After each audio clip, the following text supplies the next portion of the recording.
Өнөөдрийн бичлэг дээр урсгал сүрч гэсэн энэ ном дээр гарч байгаа өөрийгөө үндэс суурьаар нь өөрчилж дахин бүтээх 7 алхмын тухай танилцуулах болно. За энэ номын гол санаа нь болохоор хүн гэдэг амьтан ер нь өөрөө бол ингээл бодоод шийдвэр гаргаад үйлдэл хийгээл өөрхөн хувь тавиланд бий болгоод явдаг гэж итгэдэг ч гэсэн яг үнэндээ бол хүний үйлчлийг удирдах байдаг зүйл нь тухайн хүний даалт ухамсар ген эготой холбоотой байдаг. Энэ номыг уншсан хүмүүс яг хоёр хуваагддаг. Солонгос нийгэмд яг ном уншдаг хүмүүсийн дунд тэр хүмүүсийг бараг хоёр талцуулсан ном байгаа. Ягаад тэгэхээр энэ номыг яг уншаад энэ ном бол үнэхээр сайн ном байна гэж хүлээн зөвшөөрж байгаа хүмүүс нь болохоор яг би ч гэсэн яг адилхан энэ даалт ухамсар, эго, ген гэсэн энэ гурван зүйлээс болоод би ч гэсэн буруу бодож иж магадгүй. Надад энэ төрөөд байгаа мэдрэмж жинхнээс яг хуурамч хийж магадгүй. Надад төрж байгаа мэдрэмж, миний толгойд төрж байгаа энэ бодол нэрээ бурууч хийж магадгүй гэдгийг хүлээн зөвшөөрдөг хүмүүс болохоор энэ номыг үнэнхээр гайхалтай сайн ном гэж хүлээн зөвшөөрдөг. Харин жоохон эго өндөртэй хүмүүс те хүн өөрөө л бодож шийдвэр гаргана штэ. Юу гэж би нэг мөг гений одоо үр дүн байдیں۔ Те би юу гэж намайг даалт ухамсар удирдах юм. Юу эго намайг удирдах гэж юу байсан ч гэдэг юм. Тэгэж боддог эго өндөртэй хүмүүс болохоор энэ номыг бол хинт ч хэрэггүй ном гэж дүгнэдэг. За шууд номынхон гол сэдвүүрээ оръё. Өөрийгөө дахин шинжилж, дахин бүтээхийн тулд хийх ёстой нэгдүгээр алхам нь эгогоо дарах. Эго гэдэг чинь болохоор би бол ийм хүн гэсэн бидний толгойн доторх бодол шүү дээ, тий. Тэгээд эгогийнх нь үүрэг нь болохоор болон таныг хамгаалах үүрэгтэйдэг. Хин нэгэн хүн таныг тий одоо мангар тэнэг чи бол хинт ч хэрэггүй гэж хэлэхэд дотроос чинь эго чинь үгүй ээ. Би бол супер, би бол хүнд хэрэгтэй, би бол энэ дэлхий дээр хэрэгтэй гэж таныг хамгаалдаг. Хүмүүс таныг ингэж бүх хүн танд дургүйсэн ч гэсэн таныг дотроос чинь эго чинь үгүй би бол супермен гэж эго таныг гэж дотроос нь хамгаалдаг. Эго бол хүнийг өөрийг нь хамгаалах үүрэгтэй байдаг. За гэхдээ энэ эго нь хамгаалах үүрэгтэй эго нь хэд томроод ирэх юм бол бидний хөгжлийг доороос мань татаж эхэлдэг.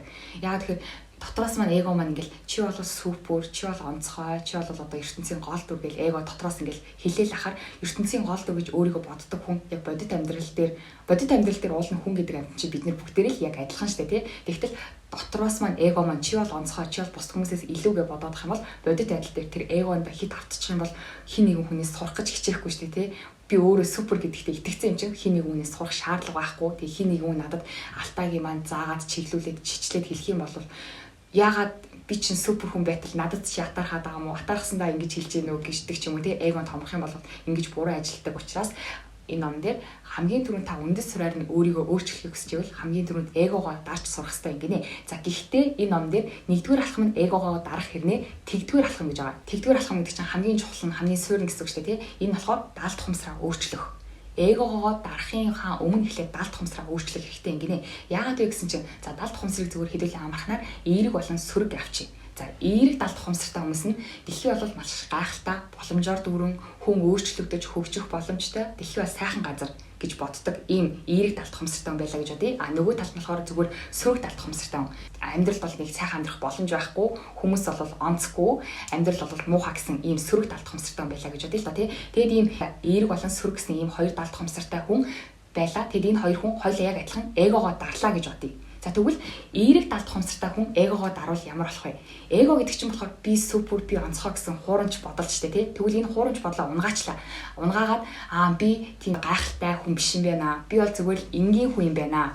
Одоо амжилтанд хүрсэн хүмүүс ч гэсэн тэд нэр ингээд аттестатад амжилтанд хүрээд байгаа ш. Тэр амжилтанд хүрсэн хүмүүс хичээж хөдөлмөрснийхаа үр дүнд амжилтанд хүрсэн юм байна. Хэрвээ би амжилттай бол би хичээсэн, хөдөлмөрсөн гэсэн үг юм байна. Би амжилттай бол би хичээгээгүй, хөдөлмөрлөөгүй. За бас нөгөө талаараа хичээсэн ч гэсэн амжилт гарахгүй байгаа бол би буруу арга барилаар үзээд байгаа юм байна ч гэдэг юм уу тий. Тэгээ энэ хүн эгогоо дарчлаа. Би бол тийм онцгой хүн биш юм байна. Тэгтээ ертөнцийг үзэл нөгөө даалт ухамсар нь болохоор эерэг штэ тий. ертөнц бол гайхалтай амьдрах боломжтой ертөнцид боломж дүүрэн байдаг гэж боддог. Тэгвэл өөрийг болохоор би онцгой биш. Би бол тийм онцгой хүн биш юм байна гэдгийг хүлээн зөвшөөрсөн. Гэхдээ ертөнц боломжоор дүүрэн. Тэгэхээр энэ хүн яах вэ? Эгогоо дарсан юм чинь дарчихсан. Би онцгой биш. Гэхдээ ертөнц боломжоор дүүр юм чинь хичээхэд болно гэсэн үг шүү дээ, тий. Харин эсэргээрээ ертөнцийг үзэх үзэл нь сөрөг, даалт ухамсар нь сөрөг хүмүүс эгогоо дарлаа гэж бодъё. Уул нь эго нь ингээл дотроос нь ертөнц бол новш. Гэхдээ би бол сайхан хүн, би бол төгсгөн гэж боддог байсан шүү дээ, тий. Тэгтэл тэр хүний эгогийг нь устгачлаа. Эгогийг нь устгах гэж яах вэ? Эгогоо дарлаа, тий. Эгогоо дараад би чинь тийм төгс төгөлдөр амт юм биш юм байна. Би зүгээр бус хүмүүстэй л адилхан зүгээр энгийн л хүн юм байна гэдгийг хүлээн зөвшөөрөөд эгогоо жоохон дарчлаа. Тэгтэл суур ертөнц нь онцгүй.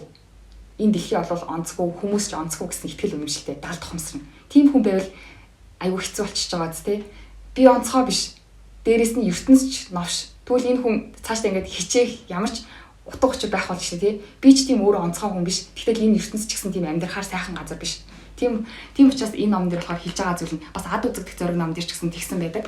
Яг ийм ертөнцийг үзэх үзэл нь буруу, ертөнцийг үзэх үзэл нь сөрөг, тийм сөрөг далд ухамсартай хүмүүсийн эгогийг нь устгаж болохгүй. Яг тэгвэл тэр хүмүүсийн эгогийг нь устгаад нүдийг нь нээх юм бол бодит ертөнцийг үзэх үзэл нь сөрөг учраас тэр хүмүүс дахин босч ирж чадахгүй. Харин ертөнцийг үзэх үзэл нь эерэг, далд ухамсар нь эерэг, энэ ертөнц бол амьдрахад боломжоор дүүрэн гайхалтай газар гэж боддог хүмүүсийн эгогийг нь устгах тусам энэ хүмүүс болохоор дээшээ өсөж хөгждөг. Харин энэ хүмүүс далд ухамсарын сөрөг хүмүүс болохоор эгогийн дарчих юм бол энэ хүмүүс дахиж өөрийнхөө хүчээр босч ирж чаддгүй. Тийм учраас сөрөг ертөнцийг үзэх үзэлтэй хүмүүс, сөрөг далд ухамсартай хүмүүс юм бол эгогийг нь хамаагүй дарж болохгүй гэж хэлдэг. Тэгээд энэ ном дээр ч гэсэн яг үндсээр нь та өөрийгөө өөрчлөхийг хүсэж ивэл эгогоо дарах хэрэгтэй. Би төгөлдөр гэд дотроо бодоод тэр бодолтой автаад явчих юм бол хизээж та өөрийгөө өөрчилж чадахгүй. Тийм учраас эхлээд одоо эгогоо дарах хэрэгтэй. Гэхдээ эгогоо дарахынхаа өмнө эерэг зөв далд ухамсартай ертөнцийг үзэх үзэлтэй болох хэрэгтэй гэсэн. Тэгэхээр тэгдүгээр алхам нь далд ухамсараа өөрчлөх, нэгдүгээр алхам болохоор эгогоо дарах. Хоёр дахь алхам болохоор identity. Identity чинь гэсэн би болвол тийм хүн. Баг энэ identity гэдэг чинь одоо баг өөрийгөө үзэх үзэл юм тий. Далд ухамсар бол ертөнцийг үзэх үзэл гэдсэн чинь энэ зүйл нь болохоор өөрийгөө үзэх үзэл юм шиг байна тий. Гэхдээ энэ identity чинь бас ингээл яг би хин юм бэ? Миний үс чанар юу юм бэ? Би яг угтаа ямар хүн юм бэ гэдгээ өөрөө ингэж тодорхойлно гэсэн үг шүү дээ тий. Тэгээд энэ номын зохиолч маань ч гэсэн энэ номыг бичиж байхдаа болохоор өөртөө би бол бестселлер номын зохиолч гэдэг байсан. Одоо болохоор бизнес хийж байгаа учраас өөрийгөө бол би бол супер бизнес эрхлэгч гэж өөрийгөө ингэж итгүүлдэг гэж аахгүй. Тэгээд өөрийгөө яг итгүүлчих юм бол яг тэр байр суурьд нь тохирсон үйлдэл, шин санаа, үг ингэж хүний дотроос ундран гардыг гинэ. Тийм учраас та өөрөө ямар хүн болохыг хүсэж байна? Тэрийгэ тодорхойлоод өөрийгөө яг тийм хүн гэж бод гэв. Гэхдээ эго ч гэсэн би бол ийм хүн гэдэгтээ итгээд явсан гэсэн чинь тийм. Тэгсэн identity ч гэсэн тэгвэл та ямар хүн болохыг хүсэж байгаа тийм болчихсон гэдэгтээ итгэгээ. Тэгэх юм бол тэр байр суурьд чинь тохирсон үг үйлдэл танаас шууд автоматар ундран гарна гэж. Тэгвэл энэ эго болон identity-ийн ялгааг нь юу юм бэ гэхээр зүгээр энгийн амархан жишээгээр авч үзье л да тий. Жишээ нь одоо ингээд одоо жингийн илүүдэлтэй хүн байлаа гэж бодъё.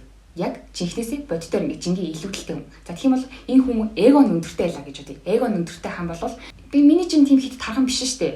Би бол жингийн илүүдэлтэй хүн биш. Хит эго өндөртэй хам бол байгаа бодит байдлаа хүлээн зөвшөөрөхгүй гэсэн. Аль эсвэл бол хит эго өндөртөө. За би тархан байна. Гэхдээ миний тархан байгаа нь миний алдаа биш. Бусд хүмүүс хит турхаа.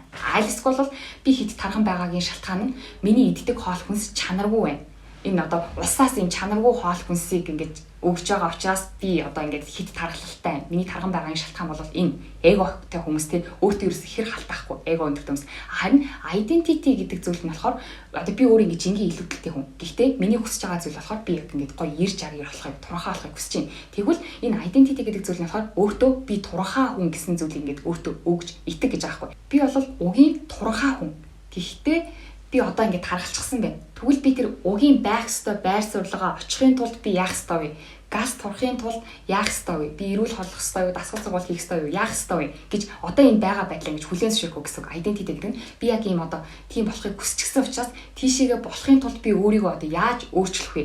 Би яг өөрийнхөө тэр байх ёстой байр суурилгаа очихын тулд өнөөдөр миний байгаа энэ байдлаасаа би яаж өөрчлөгдөх вэ гэж баян гэж бодит байдал дээр өөрчлөгдөж тэр өөрийнхөө байр суурь очно гэсэн тий. Тэгээд нөгөө нэг юун дээр хэлдэг штэ. Зуршлын хүч гэх ном дээр байдаг. Зуршлын хүч гэх ном дээр ч гэсэн ингээд тамхинаас гарч байгаа хүн өөрийгөө би өөрөө ингээд тамхинаас гармаар байна. Би тамхинаас гарч байгаа гэд хэлээд тах юм бол хүний бие эсэргүүцдэг гинэ. Ягаад гэвэл хүний бие угаасаа тийм өөрчлөлтөнд дургу учраас. Тийм болохоор тэр зуршлын хүч ном дээр хэлсэн байдаг. Та одоо тамхинаас гарахыг хүсэж байгаа хүн байх юм бол өөртөө би зүгээр тамхи татдаггүй хүн гэж өөртөө хэлэх хэрэгтэй. Тэгэх юм бол би тамхи татдаггүй хүн юм чинь тамхи татахгүй байна гэдэг чинь ямар нэгэн өөрчлөлт хийхгүй гэсэн үг шүү дээ тий. Тамхи татдаггүй ингээд тархиндаа итгүүлчих юм бол тамхи татах гэх юм бол бидний тархи татгалцах юм гинэ. Харин эсвэргээрээ би тамхинаас гарч байгаа хүн гэх юм бол тархи маань тамхи татахыг хүснэ. Ягаад гэхээр ямар нэгэн өөрчлөлт хийхийг тархи маань хүсэхгүй байгаа учраас яг үүнтэй адилхан identity гэдэг зүйл нь та өөрөө ямар хүн болохыг хүсэж байна. Тэрийг ингээд тогтоогоодог. Тэгээд таны бодит байдал чинь тэрнтэйгээ таарахгүй байвал одоо энэ байгаа байдал чинь яг жинхэнэ та биш ээ. Жинхэнэ таны хүсэж байгаа төрөх чинь жинхэнэ та юм аа. Тийм учраас тэр жинхэнэ өөрийнхөө төрөх рүү очихын тулд яах ёстой вэ гэдгийг тасралтгүйгээр судлаж хичээх хэрэгтэй.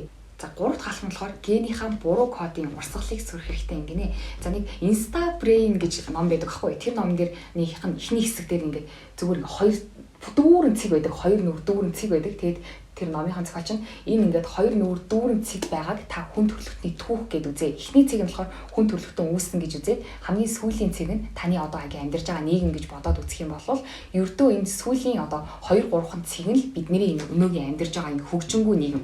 Тэрний өмнөх бүх цэгүүд нь бол хүмүүс бүгдээрээ нөгөө Балар эртний эрт дээр үед амьдарч исэн нийгмийн гинэ. Тэгвэл хүний тарих болохоор энэ байгаль орчиндөө дасан зохицохж маш аажуухнаар маш багаар хөгждөг. Тэгтэл бидний өнөөдөр амьдарч байгаа энэ нийгэм бол сүүлийн 200 100 жилийн хооронд бол маш асар хурдтай хөгжчихсөн. Тэгээ бидний тарих болохоор энийгээ дагаж арай хөгжиж амжаагүй байгаа юм гинэ. Тэгэхээр бид нэр одоо ингэ өөрсдөө ингэ орчин үеийн нийгэмд амьдарч байгаа ч гэсэн бидний тарих маань болохоор нөгөө Балар эртний үед амьдарч байгаа юм шиг сэтгэхэд идэг. Жишээ нь гэх юм бол бид нэр хүмүүс жоохон хэрэгт дуртай байдаг шүү дээ тий. Одоо ингээл хажууд нэг хоёр хүн шивнэлдэл хэлэх юм бол юу яриад байгаа юм болоо гэл ингээл өөрөө мэдлгүй. Тэр хоёр хүний юу ярьж байгаа нь уул нь миний амьдрал нэг хамаагүй. Тэгсэн хэрнээ хоёр хүн шивнэлдэх юм бол өөрөө мэдлгүй ингээд хүмүүс чих тавьдаг шүү дээ тий. Өөрөө мэдлгүй. Ямар ч ухамсаргүйгээр энэ болохоор бидний одоо гений буруу код гэж байгаа байхгүй. Яагаад тэгэхээр дээр үед болохоор нөгөө Балар эртний үед болохоор ингээд зүгээр 70 80 хүмүүс ингээд овг аймаг болоод амьдардаг байсан. Тэгээ тэр овг аймаг болоод амьдардаг байсан үед болохоор мэдээлэл маш чухал байсан юм гинэ. За яагаад тэгэхээр одоо та явж гинт нэг мөөг олоод идчихлээ л гэж бодъё л да тий. Гэтэл эдхийн тулд тэр мөөг нь хортой мөөг үү хоргүй мөөг үү гэдгийг та мэдэх ёстой шүү дээ тий. Тэгэхээр бусад хүмүүс тэр мөөгийн талаар тий ямар мөөг нь хортой вэ ямар мөөг нь хоргүй вэ гэж ярьж иж магадгүй шүү дээ тий. Тэгэхээр тэр дээр үеийн Балар эртний үед бол мэдээлэл гэдэг бол таны амь настай шууд холбоотой байсан. Яагаад тэгэхээр энэ мөөгийг идэж болох уу идэж болохгүй юу гэдгийг нь мэдэх ёстой шүү дээ тий. Тийм учраас тэр Балар эртний үед амьдарч байсан бидний генд болохоор юу гэж цугдсан бэ гэхээр амьд байхын тулд генд болохоор хамгийн чухал зүйл нь угаасаа амьд байх байдаг гинэ. Амьд байх бас өсөж үржих гэсэн. Тэгээд амьд байх нь хамгийн чухал гэсэн бидний ген амьд байхын тулд бусад хүмүүсийн яриаг чагнах хэрэгтэй юм байна. Бусад хүмүүсийн яриаг анхаарлаа хандуулах хэрэгтэй юм байна. Яагаад гэвэл тэр хүмүүс хортой мөөг юм уу хоргүй мөөгийн талаар ярьж магадгүй тэрийг мэдэх нь миний амь настай шууд холбоотой учраас бусад хүмүүсийн ярианд чих тавих хэрэгтэй гэдэг юм уу те. Гэхдээ бидний өнөөдрийн амьдарч байгаа нийгэмд бол бусад хүмүүсийн яриаг чагнах ямар ч шаардлагагүй шүү дээ. Биднэрт хэрэгтэй мэдээлэл авах юм бол бид нэр зөвхөн интернетээс хайгаад олчихно. Тэгсэн хэрнээ бидний нөгөө биеийн дотор маань байгаа ген маань буруу ажиллаад нөгөө Балар эртний үедээ байгаа юм шиг бусад хүний үгийг сайн чагнах хэрэгтэй. Бусад хүмүүс шивнэлдэж нууц юм ярьж байвал тэрийг бүр сайн сонсох хэрэгтэй гэд бидний ген буруу ажиллаад идэг. Тэгэхээр энэ номд болохоор яг тэр Балар эртний үеэр сэтгэхэд байгаа энэ генийхаа урсгалыг нь сөрөх хэрэгтэй гэдэг. За өөр нэг гентэй холбоотой нэг жишээ авах юм бол эрэгтэй хүмүүсийн хувьд болохоор өөрөөсөө илүү тийм одоо чадварлаг эрэгтэй ч юм уу тийм хүчтэй эрэгтэй хүнийг харахаараа эрэгтэй хүмүүс дотроос нэг өрсөлдөх тийм чанар илгээд идэг гинэ. Зөвхөн өөрийнх нь хажууд илүү хүн гараад ирэх юм бол тэр нь болохоор бас нэг Балар эртний үед амьдарч байхад болохоор овгийн ахлагч гэж нэг хүн байгаа шүү дээ тий. Тэгэхээр овгийн ахлагч болохыг өрсөлддөг. Овгийн ахлагч болох юм бол одоо гоё их нэртэй болдог ч юм уу гоё одоо тэр үеийнхаа лид хөрөнгийг эзлэж авах гэсэн үг шүү дээ тий. Тийм учраас одоо эрэгтэй хүний дотроос болохоор тэр ген буруу ажиллахдаа өөрөөс нь илүү залуу гарч ирэх юм бол шууд тэрнтэйг өрсөлдөх гээд идэг. Тэгтэл орчин үеийн биднэр бол өөрөөс нь илүү хүн гарч ирэх юм бол тэрнтэйг өрсөлдөх биш. Тэр хүнээсээ суралцах хэрэгтэй. Тэр хүнтэйг хамтрах хэрэгтэй шүү дээ тий. Дээр үеийн Балар эртний үед бол зодолдоод илүү гараад овгийн ахлагч болох нь амжилттай байсан бол өнөөдрийн бидний нийгэмд бол илүү хүмүүстэй өөрөөсөө илүү хүмүүстэй хамтрах тусам илүү амжилттай шүү дээ тий. Тэгтэл бид нэр тэр дээр үеийнхаа Балар эртний буруу код, генийхаа буруу кодынхаа дагуу өөрөөсөө илүү үнийг харахаараа тэр хүнтэй өрсөлдөж ах юм бол өнөөгийн нийгэмд амжилт болж чадахгүй. Тийм учраас энэ номны 3 дахь хамгийн чухал зүйл нь генийхаа буруу үйл ажиллагааг урсгалын сөрөх хэрэгтэй гээд тэгээд хид хідэн бас чухал гений буруу ажиллагаануудыг бичсэн байдаг. За дөрөвт алхам болохоор тархиныхаа сэтгэх чадварыг дээшлүүлэх юм гинэ. За энэ номын зохиолч болохоор өөрөө тэгжсэн байсан. 2 жилийн турш өдөр болгон 2 цагийн турш ном уншиж юм бичдэг байсан гинэ. Тэгээд одоо болохоор өөрөө яг үнэхээр сайн ном тий унших хэвээр заавал тийм сайн шин ном биш л бол ном уншдаггүйгээд ягаад тэгэхээр 2 жилийн турш өдөр болгон 2 цагаар ном уншаад юм бичсэн чинь тархиных нь ингээд сэтгэх төвшин нь бол бүр илт сайжирсан. Тэгээд ингээд илт сайжруулсныхаа дараа сэтгэх чадвар нь илт сайжирсны дараа бол заавал ном уншихгүйсэн ч гэсэн зөвхөн кино үзсэн ч гэсэн зөвхөн хоёр хүний яриан дундаас ч юм уу шин санаа бүр айгүй хоолдог сэтгэж чаддаг хоорондоо холбоо хамааралгүй зүйлсүүдийн холбоо хамаарлыг нь олж холбож шин санааг олж чаддаг болтын гинэ. Тийм учраас энэ ном дээр болохоор үнэхээр одоо тэр ген ухамсараа өөрчилсөн ч гэсэн та сэтгэж чадахгүй байх юм бол яг амжилтанд хүрч чадахгүй. Тийм учраас тархиныхаа сэтгэх чадварыг дээшлүүлэх хэрэгтэй. Тэгээд сэтгэх чадвараа дээшлүүлэхэд бол хамгийн чухал зүйл нь мэдээж ном байдаг. Ном уншихад бол тархины баруун зүүн тархи зэрэг ажилладаг учраас ном уншсанаар болохоор тархиныхаа сэтгэх чадварыг дээшлүүлэх боломжтой байдаг гинэ. За гэхдээ яг ингэ төвлөрөөд нэгээс 2 цагийн турш төвлөрөөд 1 жил юм уу 2 жил ингээ явчих юм бол хүний сэтгэх чадвар бол бүр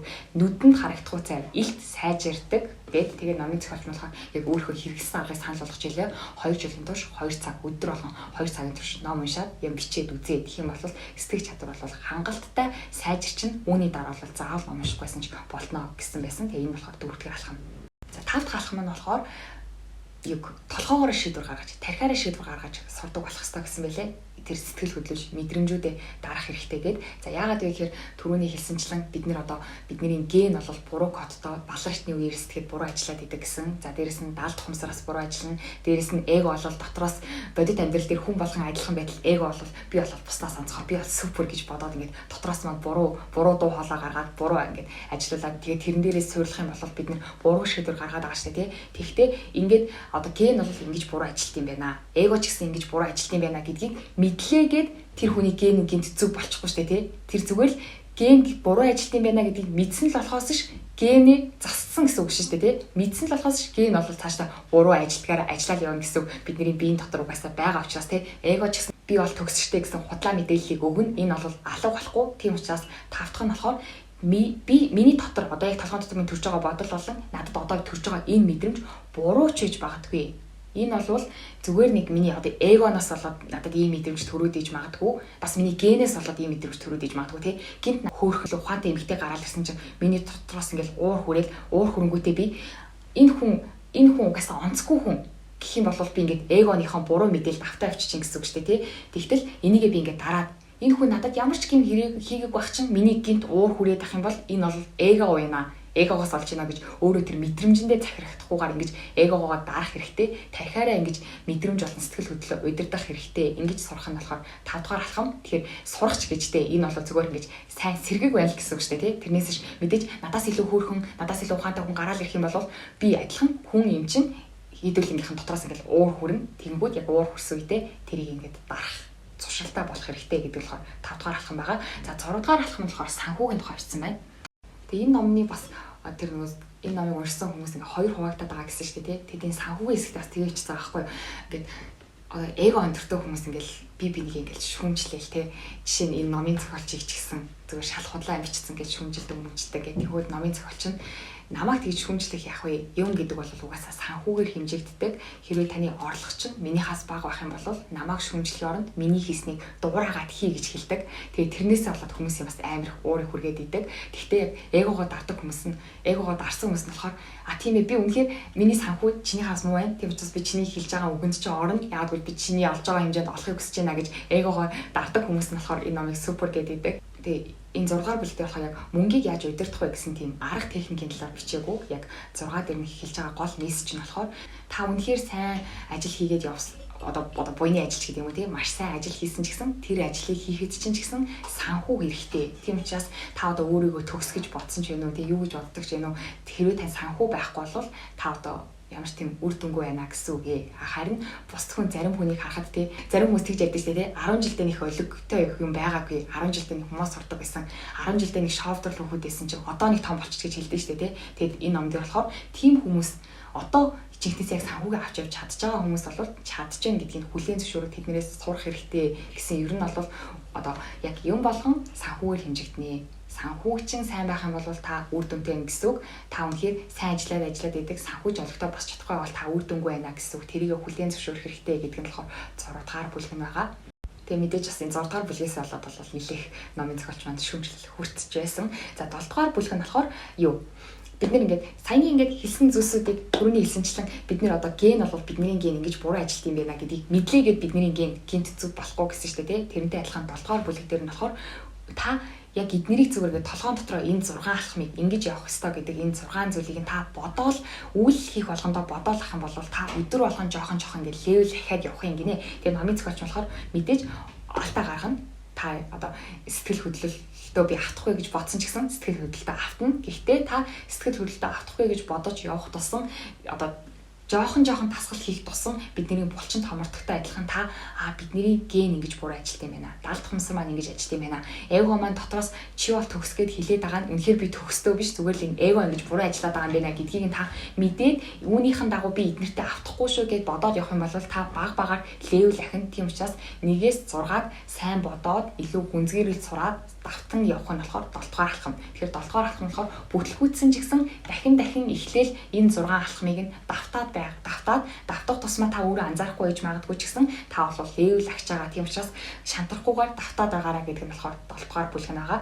Өнөөдрийн бичлэг дээр урсгал сурагч ном дээр гарч байгаа өөрийгөө үндэс суурьаар нь өөрчилж дахин бүтээхийн тулд хийх ёстой 7 алхмыг танилцууллаа. Ер нь бол 6 алхам тэгээд 7 дахь алхам нь болохоор та энэ 6-гаа давтаж хийх ёстой шүү. Нэг удаа хийгээд мэдээж үр дүн гарахгүй. Нэг удаа хийхдээ бол та бүтлгүүтнэ. Гэхдээ бүтлгүүтсэн ч гэсэн дахиад эхний 6 алхмаа давтаад хийгээд авах нь 7 дахь нь. Тэгэхээр 7 дахьыг хийхгүй нэг удаа л эхний 6-ыг нь хэрэгжүүлчих юм бол амжилт олохгүй гэсэн үг шүү дээ. Тэгэхээр 7 дахь алхмыг бас хэрэгжүүлэх хэрэгтэй. 7 дахь алхам нь давтан хийх гэсэн байсан. Тэгээд өнөөдрийн бичлэг дээр энэ дээр гарсан 7 алхмыг товчлон танилцууллаа. Тэгээд дараагийн бичлэгээр уулзъя баяр таа.